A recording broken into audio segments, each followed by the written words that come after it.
Good afternoon, everyone. Good afternoon. Welcome. Thank you all so much for being here today. It's been a great day of celebration and commemorative events and recognition of our American service veterans. It began early this morning at City Park. There were really spectacular presentations. It was very moving as a whole, and we've kind of just kept this going today. If many of you were there this morning, you'll know what I'm talking about. This afternoon is much less formal. What we are doing today is, in addition to just coming together to recognize, honor, and celebrate what our veterans have provided for us, but also calling attention to the fact that we have counted over 500 Bonita Bay Club veterans, which is really quite special.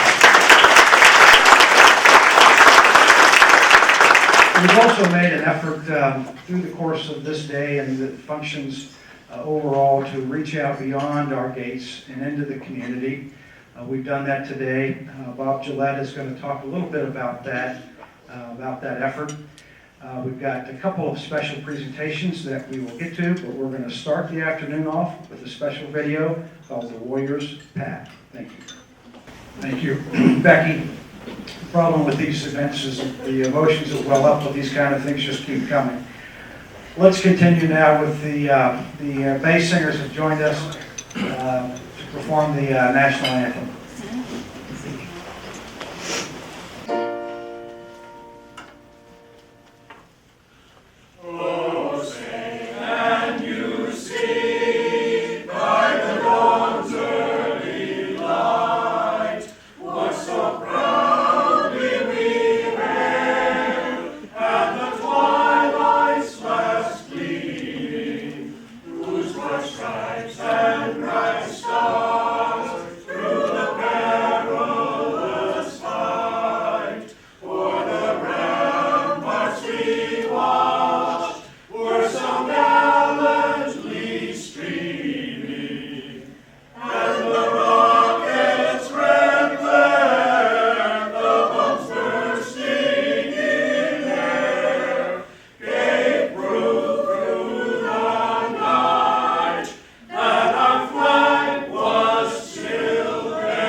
Well, I'd like to turn this over now to our friend Bob Gillette, who is a member of the Bonita Springs Veterans Advisory Committee, who is largely responsible for not only putting this event together, but also heading up the outreach beyond our gates. And he is much better suited to provide you all with an overview of our activities from a big picture perspective, special guests that are here, and presentations that we'd like to make today. So, Bob, if you would, please.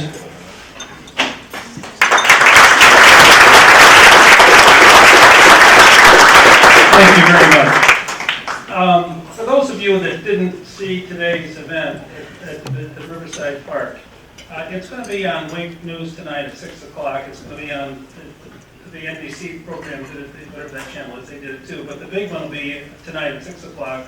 It'll be a 3 or 4 minute segment on what took place today. So if you haven't seen it, I think you might you would enjoy seeing it. It follows up what Dan was talking about. Just to touch on it for just a second, the significance of the day, different than other events that we've had, is the fact that Bonita Bay came and Miles came, and in essence, I think, sort of broke down the barrier of gated communities, not getting involved in the city. I would like very much to introduce the gentleman that got me started in all of this, my boss, Steve Salaka, who is Colonel Salaka. I was an airman in the Air Force. And so when Steve said to me, would you like to get involved? And he told me he was a colonel in the Air Force. I said, oh my God, I thought that's something that you ate. I had no idea what a colonel was. So thank you, Colonel Salaka, for just a second. And he can explain, I think, in better terms, the significance of the city. It comes from Sorry, I had to use the cane. I just had 4 weeks today. I had the total knee replacement, but I'd like to recognize some people here. If you weren't at the ceremony this morning, and a good friend, a person who served at Pearl Harbor and is a sole survivor in the USS Pennsylvania, retired Chief Petty Officer Russ Winsett with a cap. Please give him a warm welcome.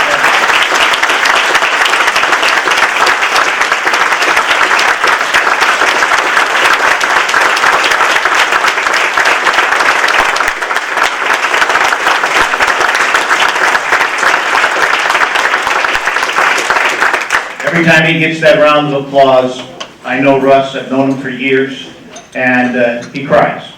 And he doesn't cry for any other reason than he came back and his friends did not. Another person I'd like to introduce and recognize, good friend of mine, Dave Grossi.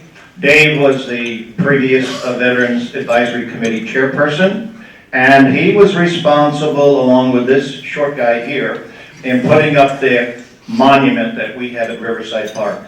Dave, you worked relentlessly, and I cannot thank you enough from the bottom of my heart. You were the one that made it happen for the city. Thank you.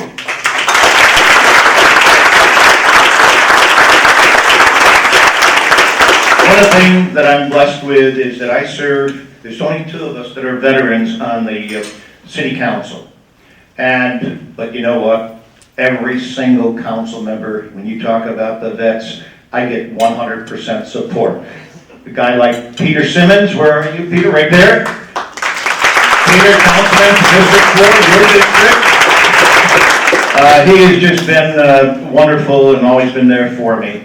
And the other person next to him that I'd like to introduce, a person I admire deeply, a person I'm going to support deeply, and his name is Kurt Clausen. He is the first Bonita Springs president running for U.S. Congress.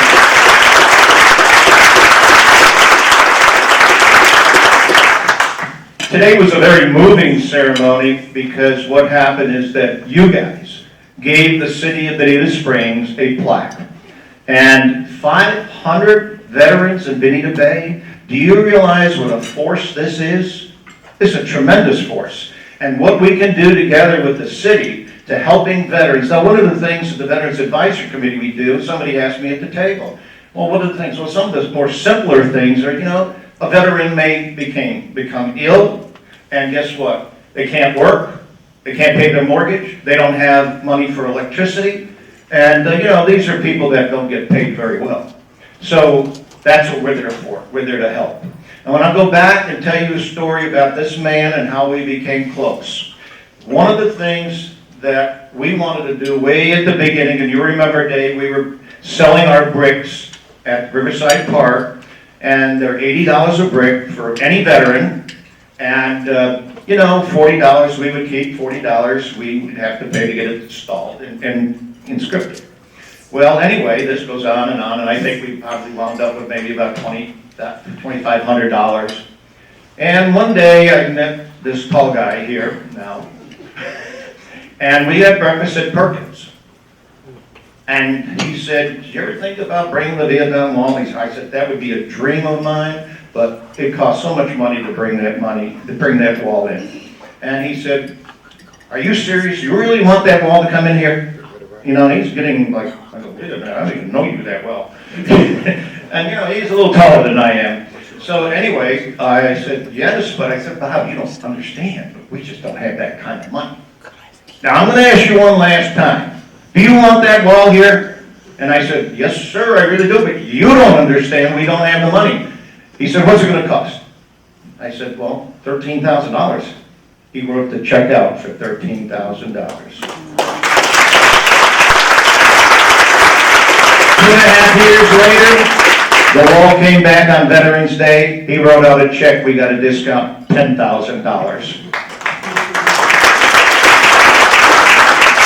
Then later on, when Dave and Bob were working together, he donated $35,000 to the monument. Make it happen because the grant was going up in price. So let's make it happen now. And then he gave us a $30,000 loan, which we repaid. And Dave made sure it was repaid. And, you know, this guy is a gem. He's all about veterans. He is #1 on my list, and he's my hero. And I love you to death.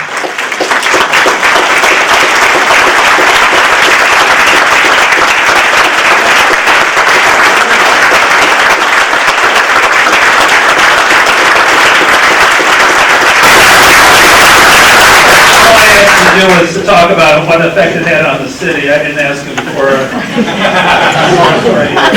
year to know that. Thank you. You know, I'd just like to move ahead for just a second and tell you what is coming, because I think it's exciting to follow up on everything that Mr. Miles has talked about, and our gratitude goes to you and your staff for what you did. I can't tell you, I mean, Steve touched on the significance of this, cannot be overstated in the city of Bonita Springs, and frankly as a model elsewhere as to what can be done in getting people involved in city activities. Having said that, let me tell you what is coming, because it's exciting.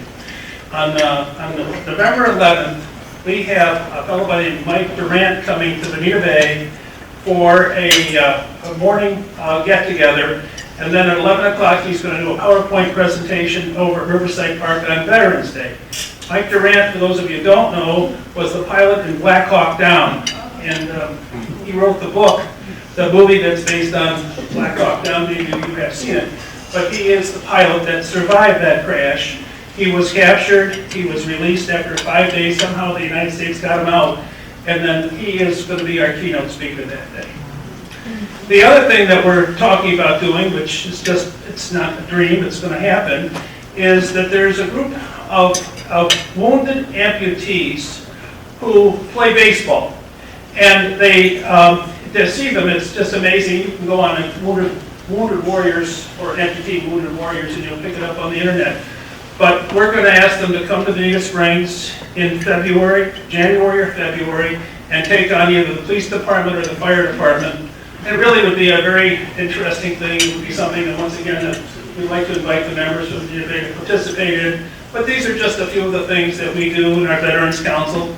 And it's my pleasure to be able to work with these fellows and to see some of the results that we're able to do. But I can't, again, understate the importance of what Bonita Bay's involvement has been today and going forward. Thank you.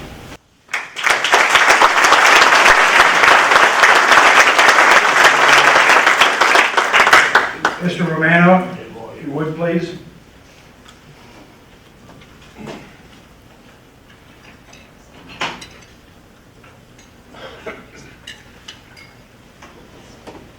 Thank you. I think I need to stand on the stage because unlike my two predecessors who are up here, I need a little more height. Plus I have the paper wrap to look at.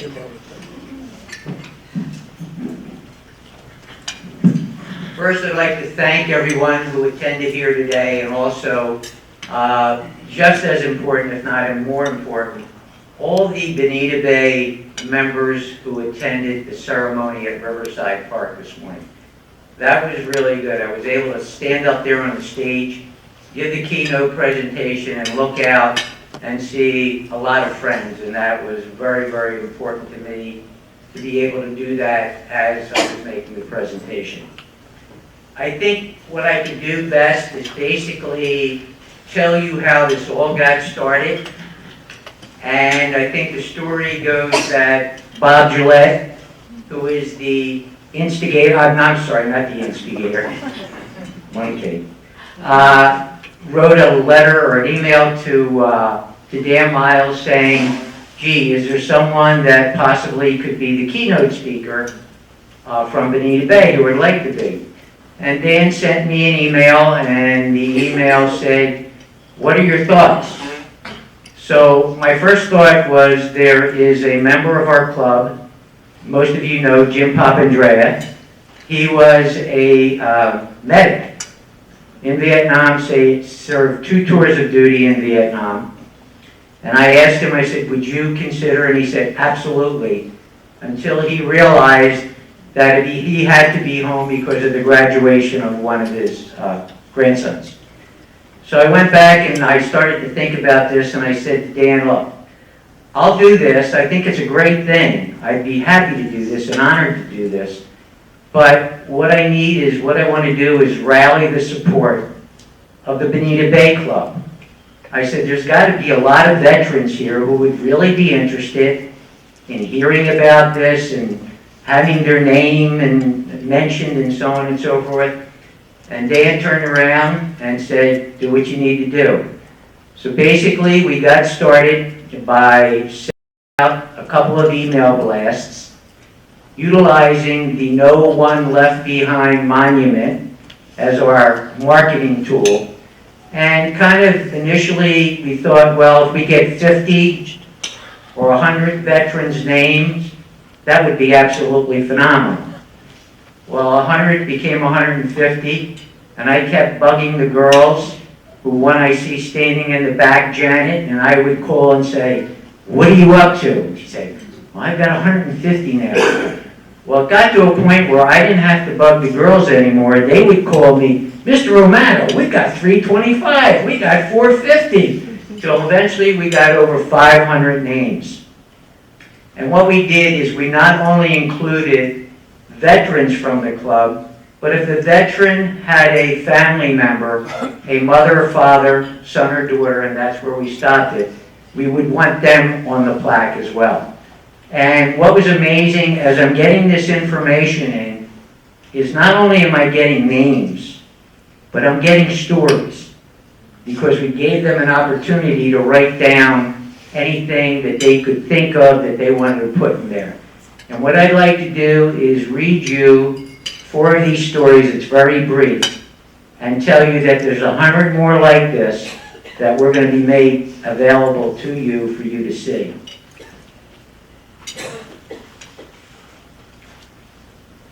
The first one is John O'Neill.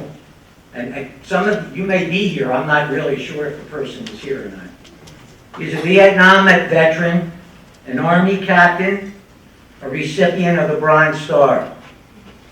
John Gleason, helicopter pilot in the Army in Vietnam. John gave a speech last year in November at the No One Left Behind monument.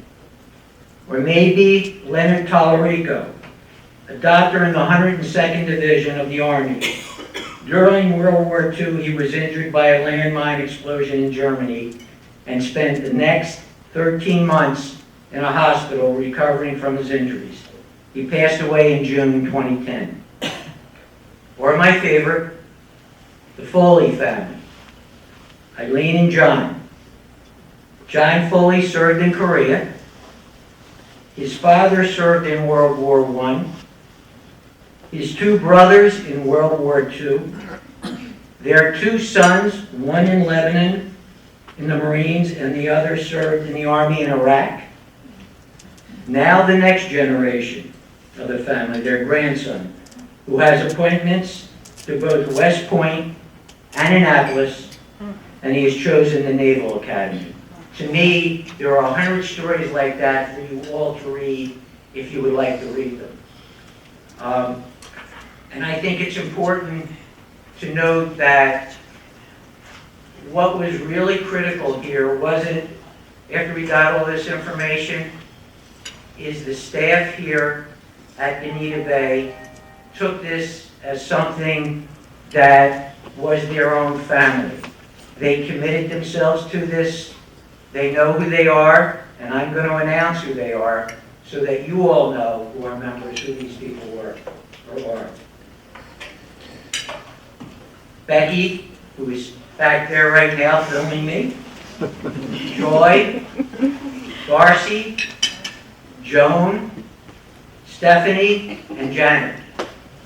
All these lovely, lovely people took the time and the effort to make this more than just let's accumulate names and so on and so forth. So I think that's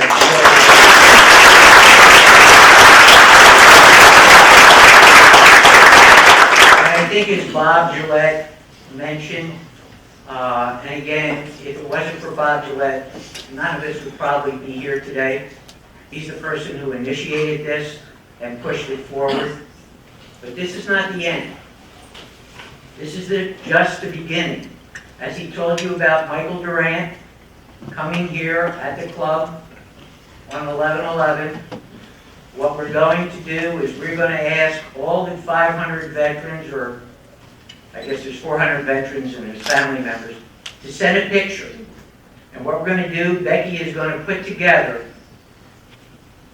a photo array for us and basically put it on the screen that when Michael Durant is here, all the veterans' pictures, not their current pictures, but the ones of them in the service. So this could be pretty funny. We've got a bunch in already, so this could be pretty good. One other thing that came up yesterday morning. I'm looking at my email, and of course, I open my email, and there's my few emails from Bob Gillette, which I usually get every morning. And there is one in there that he sent to me from Bob Castiglione. And basically, it's an email that Bob basically sent to a number of his friends because he felt very honored that he was able to do this. I'm not a poet, but I had a history teacher named Mr. O'Mara in high school who told me that a poem is not written with a pen, it's written with your heart. And I turned around and asked Bob Gillette to get Bob to get up here and recite the poem. And Bob is in the audience, and he's coming right up here.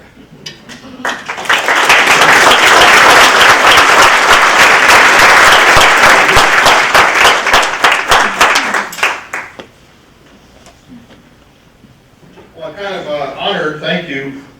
I'm kind of embarrassed as well, because I'm not a poet. This is my first poem ever. Hopefully my last.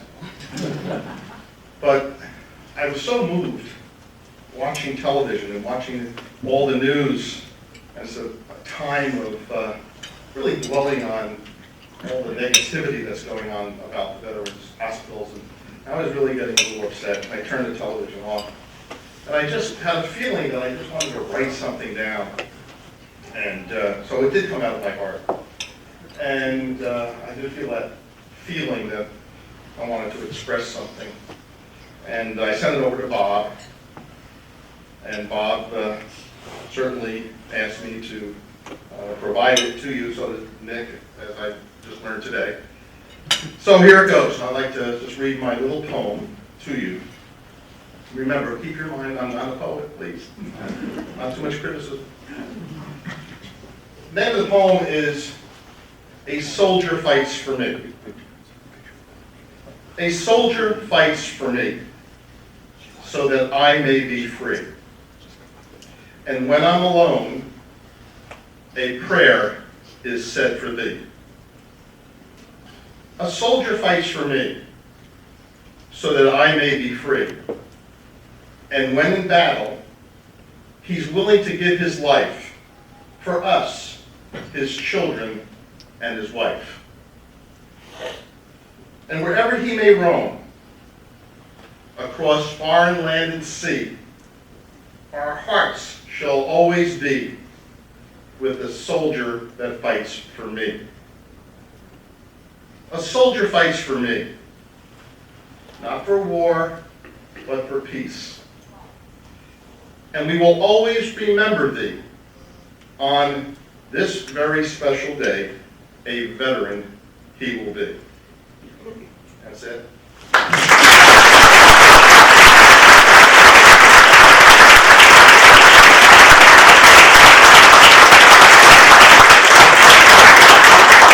I sent it over to Bob, and few of our neighbors, and then they send it back, and they kind of send it to their friends and their neighbors, and all of a sudden it's, traveling on the internet. But we all have to give, and when I knew I was now invited to speak here, I added another verse. So here it goes. Thank you, veterans of Bonita Bay, from all of us, your neighbors. You are our heroes, and we proudly honor you every May. Thank you.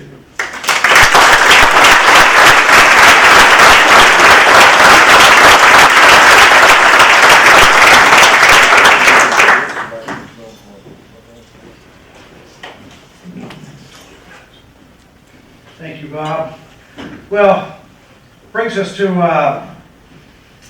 I guess, what we really wanted to try to accomplish today and follow up to the presentations that were made at City Park. We extended recognition to the city in connection with the many veterans represented in Bonita Bay Club. We presented a plaque. We have a second plaque that we would like to present to our Bonita Bay Club veterans. This would be like a family portrait, so to speak. This is something that we would like to do internally. We will display it proudly in our clubhouse.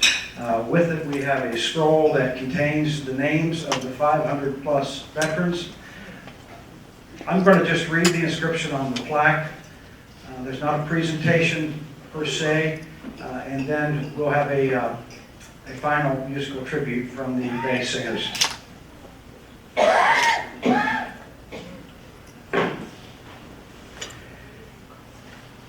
The plaque entitled "No One Left Behind."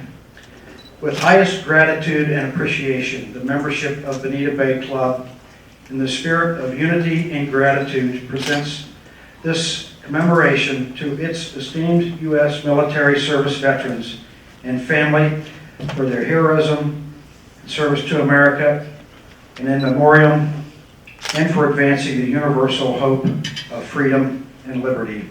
Presented this day, on Memorial Day, the 26th of May, 2014. Thank you, everyone.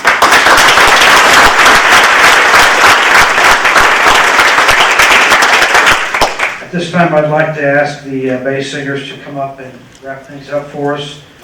They'll be singing a song for the unsung hero.